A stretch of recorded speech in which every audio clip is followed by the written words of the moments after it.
La dernière fois, nous vous avions parlé des 3 scénarios possibles pour la victoire de Kamala Harris. Mais même la candidate démocrate sait aujourd'hui que rien n'est gagné et qu'il est tout à fait possible que Donald Trump remporte l'élection présidentielle américaine.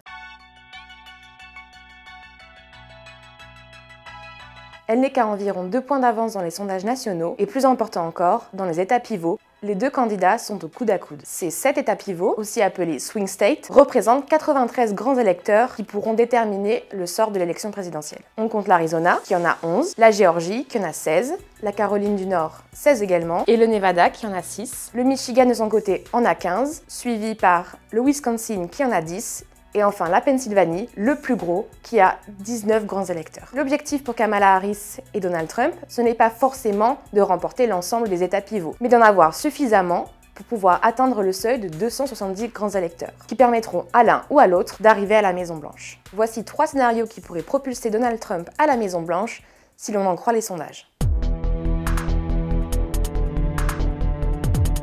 Dans les États de la Sun Belt, c'est-à-dire les États pivots du Sud, Donald Trump est en excellente position, sauf dans le Nevada. En Caroline du Nord, il est pour l'instant ex-aequo avec Kamala Harris, mais il maintient une avance en Arizona et en Géorgie. Mais ce n'est pas suffisant pour remporter 270 grands électeurs. Sauf s'il parvient à remporter la Pennsylvanie, qui est le plus grand État pivot, et qui pourrait à lui seul faire basculer l'élection présidentielle. Pour l'instant, Kamala Harris a une faible avance dans cet État de la Rust Belt. Ce qui veut dire que Donald Trump peut tout à fait rattraper son retard d'ici au 5 novembre. Aujourd'hui, c'est en tout cas le scénario que l'équipe Trump favorise. Il mise tout sur la Pennsylvanie. D'autant que s'il parvient à gagner dans cet État, sa victoire serait symbolique. C'est là où il a failli être assassiné cet été.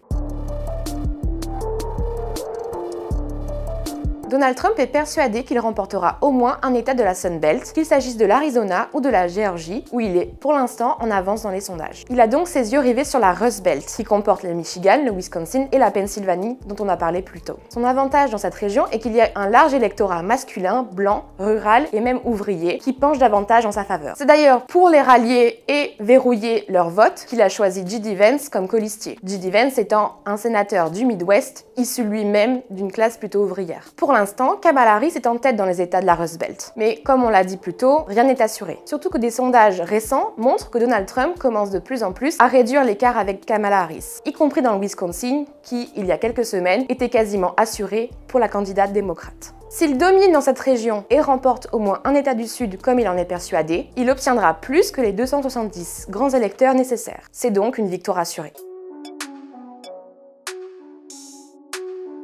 Dans ce scénario, on part du principe que tous les sondages sous-estiment la performance de Donald Trump. Aujourd'hui, il est tout à fait possible que Donald Trump s'empare de la quasi-totalité des États pivots. Je parle de quasi-totalité parce que dans une élection de plus en plus serrée, il est de moins en moins probable que un candidat rafle toute la mise. En 2020 d'ailleurs, Joe Biden avait remporté 6 États pivots, mais Donald Trump avait quand même réussi à gagner en Caroline du Nord. On peut donc imaginer que Donald Trump non seulement verrouille, mais aussi creuse son avance dans la plupart des États pivots. Dans la Sun Belt notamment, où il est le plus avancé. Kamala Harris est timidement en tête dans le Nevada, mais cela ne veut rien dire, et à tout moment, cet État peut pencher finalement côté Trump. Et idem dans la Rust Belt. Selon les derniers sondages, Donald Trump rattrape Kamala Harris non seulement dans le Wisconsin et le Michigan, mais aussi la Pennsylvanie, alors que la région de la Rust Belt était jusqu'ici considérée comme la plus sûre pour Kamala Harris. Reste donc à savoir quel État il pourrait perdre dans ce scénario. Tout peut changer d'un jour à l'autre. Il y a peu, on aurait pu dire que le Nevada et le Wisconsin étaient quasiment gagnés pour Kamala Harris. Mais aujourd'hui, on voit qu'elle s'accroche à la Pennsylvanie, où elle a concentré massivement ses efforts de campagne.